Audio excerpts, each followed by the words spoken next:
पद बड़ा ना पैसा बड़ा, जो सुख दुख में खड़ा वो सबसे बड़ा, वो सबसे बड़ा। ग्राम पंचायत मंझोली रवन से सरपंच पद हेतु मिलनसार पूर्व सरपंच योग्य शिक्षित महिला प्रत्याशी ममता धुर्वे को फलों सहित नारियल पेड़ छाप पर मुहर लगाकर भारी से भारी बहुमतों से विजयी बनाए। मतदान दिनांक 20 फरवरी 2025 दिन गुरुवार। मतदान केंद्र में जाना है और नारियल छाप में मुहर लगाना है।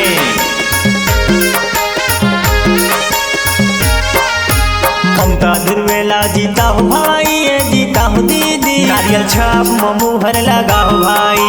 ममता धुर्वेला जीता हो भाई, ये जीता हो दीदी, नारियल छाप में मुहर लगाओ भाई। सुन लो दीदी मोरे कोती, सुन लो भैया मोरे कोती।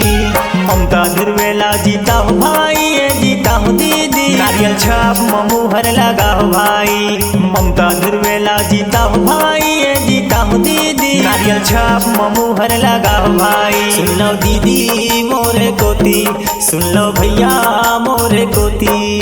ममता धुर्वेला जीता हो भाई, ये जीता हो दीदी, नारियल छाप में मुहर लगाओ भाई। ममता धुर्वेला जीता हो भाई, ये जीता हो दीदी, नारियल छाप में मुहर लगाओ भाई। पूर्व सरपंच श्रीमती ममता राजेश धुर्वे जी के चुनाव चिन्ह फलों सहित नारियल पेड़ छाप, फलों सहित नारियल पेड़ छाप। न किसी से विरोध, न किसी से लड़ाई, न किसी से विरोध, न किसी से लड़ाई। काम ऐसा करूंगी सदा, काम ऐसा करूंगी सदा, हो पंचायत की बड़ाई, हो पंचायत की बड़ाई। नारियल छाप मुहर लगा हो भैया, नारियल छाप मुहर लगाओ भारी मतों से भैया दीदी विजयी बना के जीता दोगा। ममता धुर्वेला जीता हो भाई, ये जीता हो दीदी, नारियल छाप में मुहर लगाओ भाई।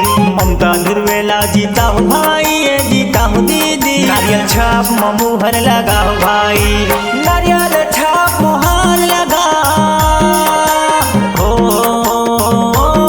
भैया,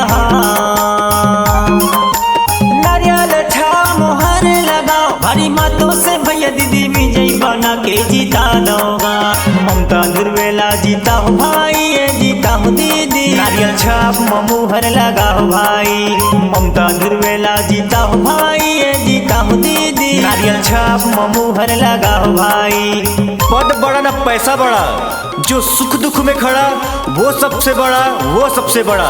ग्राम पंचायत मंझोली रवन से सरपंच पद हेतु मिलनसार पूर्व सरपंच योग्य शिक्षित महिला प्रत्याशी ममता धुर्वे को फलों सहित नारियल पेड़ छाप पर मुहर लगाकर भारी से भारी बहुमतों से विजयी बनाए।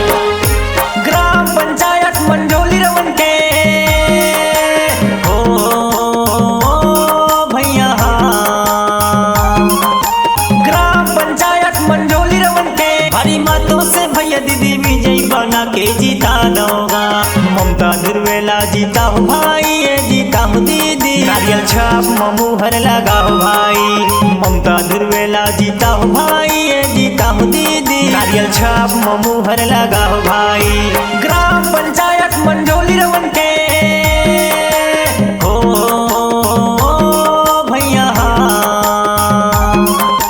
ग्राम पंचायत मंझोली रवन के भारी मतों से भैया दीदी विजयी बना के जीता दोगा।